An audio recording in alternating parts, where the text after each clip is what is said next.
পাকিস্তানের জনক ছিলেন হিন্দু জাতির নয়, এই কথাটা আকাশে বাতাসে প্রায়ই শোনা যায়।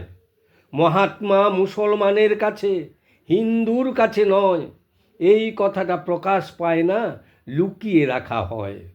অনশন করে 52 কোটি টাকা পাকিস্তানে দিয়েছিল, সেই টাকাতে অস্ত্র কিনে হিন্দু নিধন হয়েছিল। 1946-এ সর্দার ভাই প্যাটেল 12 ভোট পেয়েও তাকেই সরিয়ে দিয়েছিল। না ভোট পেয়েও নেহরুকে তিনি সভাপতি যে করেছিল। ইংরেজকে তোষণ করা, ভালো মানুষের মুখোশ ধরা, হাঁটুর উপর কাপড় পরা, এই ছিল তার কাজ। সহজ সরল ভারতবাসীকে বোকা বানিয়ে রেখেছিল সে। নেতাজির সাথে কেন যে ঝগড়া এখনো মানুষ জানে না আজ।